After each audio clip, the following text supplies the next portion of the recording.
If you're a doctor from outside of Australia wanting to work in Australia, then a medical recruitment company may be able to help you with a lot of the pains of the process, but they're not for everybody, so let's discuss that in this video. Hello there, I'm Dr. Anthony Llewellyn, the career doctor. I'm a real doctor who knows far too much about the medical recruitment process, and I'm here to help you with your medical career on LinkedIn, YouTube, and Facebook. So today we're talking about medical recruitment companies, which are sometimes referred to as agents or agencies or locum agents. And we are talking about whether they can be helpful to international doctors wanting to work in Australia. So before we get into the video in detail, I have a quick survey on my website that you can take to determine whether a medical recruitment company may be helpful to you. So I'd really encourage you to take that survey.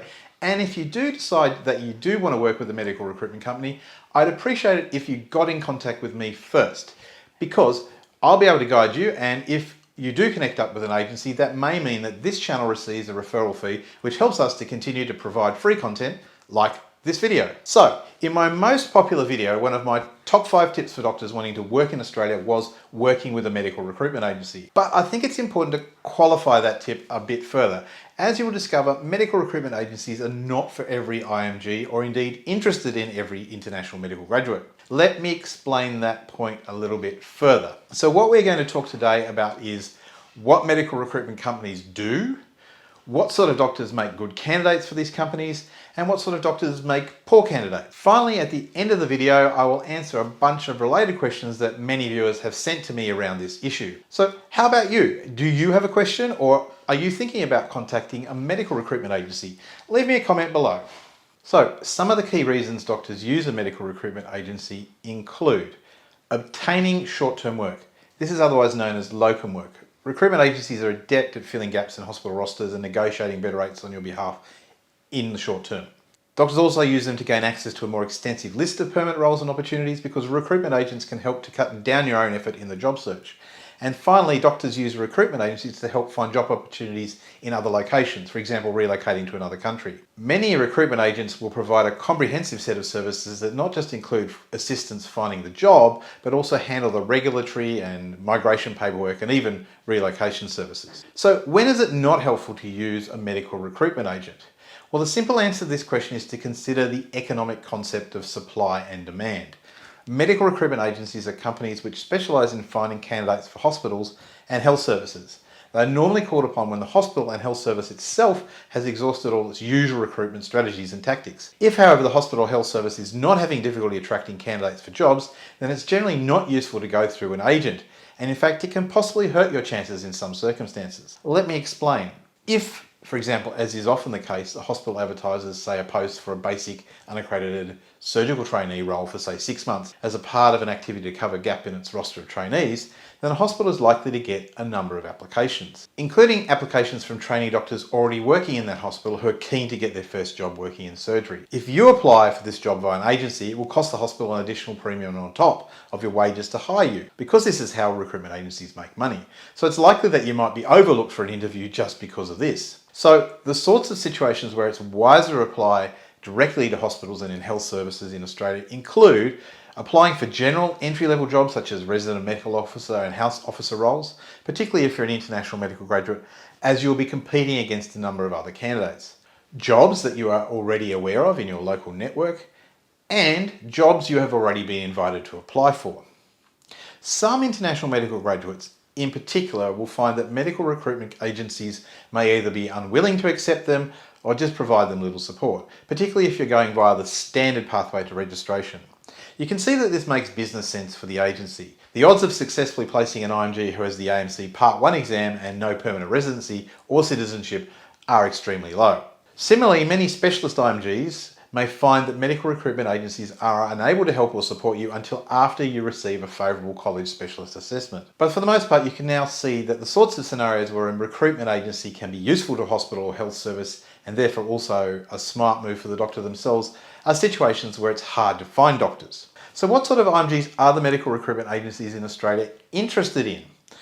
You can best tell what sort of IMGs the agencies in Australia are interested in by looking at the types of jobs that they advertise.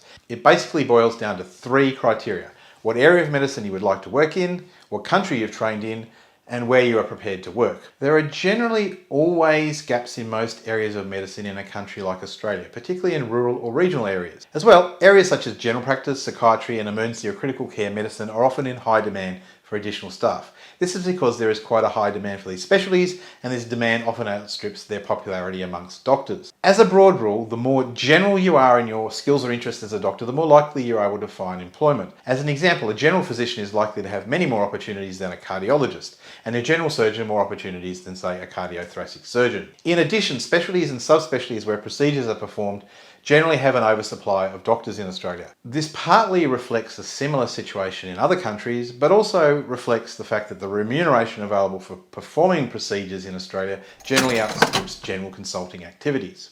What about preferred countries? Well, medical recruitment agencies will prefer to work with doctor candidates from the following countries: New Zealand, United Kingdom, Republic of Ireland, United States of America, and Canada. There are a few other countries, but that's basically it. Doctors from New Zealand have almost the same status in Australia and can easily obtain registration. Doctors from the UK, Ireland, US and Canada are able to more easily gain registration through the competent authority process.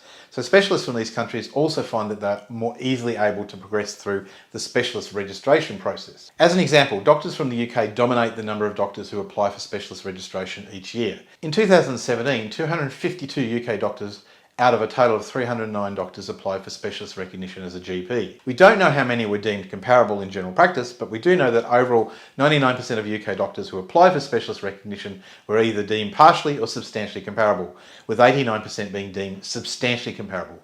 So as a medical recruitment agency, armed with that knowledge, you'll obviously see a UK doctor as a good bet to gain registration and therefore worth working with. Where are you prepared to work? The other consideration taken into account is where you would like to work in Australia. The highest proportion of vacancies for medical jobs is generally the inverse of where the population centres are.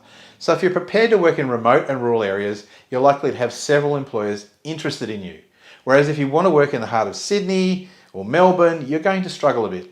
So the ideal IMG candidate from a recruitment agency would probably be an experienced general practitioner from the United Kingdom looking to relocate to Australia to a small town for family and lifestyle reasons. And the ideal non-candidate from a recruitment agency would probably be an IMG with only a primary medical degree from a non-competent authority country who has passed the AMC 1 but not 2 and is only prepared to work in one of the capital cities. So I've spent a fair bit of time on this video so far talking about international medical graduates and medical recruitment agencies, but of course, medical recruitment agencies also work with doctors with established qualifications and registrations in Australia. Working short-term jobs is generally referred to as doing a locum, which comes from the Latin locum tenens, a phrase that means to hold the place of, to substitute for. This can be a great option for both trainee doctors as well as specialist doctors, and I do plan to do more videos about locuming.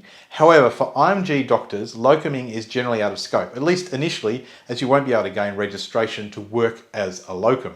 How do you go about picking a good medical recruitment agency? Some agencies tend to specialise more in the permanent work and others in the locum work, and some specialise in recruiting in certain areas of medicine. Most agencies will at least partially list what sort of jobs they have going on their website without requiring you to register, and this will give you a better guide as to what areas they work in. The number of job listings also gives you a bit of an indication as to how well established they may be and how successful they are. However, you should not necessarily disregard up-and-coming recruitment companies. These are generally formed when a good recruiter decides to leave one of the big agencies and strike it out on his or her own.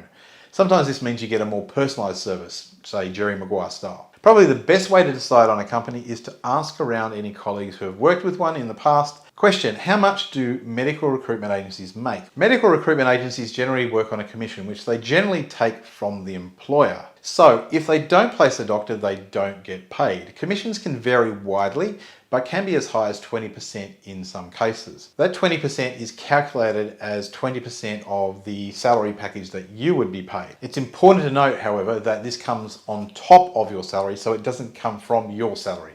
It's an additional premium that the employer needs to pay. So there you go. That's when you might want to think about using a medical recruitment company. As I say, if you are eligible for a medical recruitment company, it may make a lot of sense in terms of obtaining a really good position, but also someone who's there to negotiate on your behalf, as well as to help with some of the hard processes of actually relocating to Australia after the job offer has been made. A reminder to Check out the survey and the link in the description below to see if you might be eligible for a medical recruitment company. And as an added bonus, this might lead to the offer of a free call with yours truly to help you go over some of the questions you might have about working as a doctor in Australia. For those of you who are not eligible for that free call, I also would remind you that I do have risk-free clarity calls where I can go over your unique circumstances and help you to develop a working strategy for how you might be able to work as a doctor in Australia. Bye for now, and I'll see you in the next video.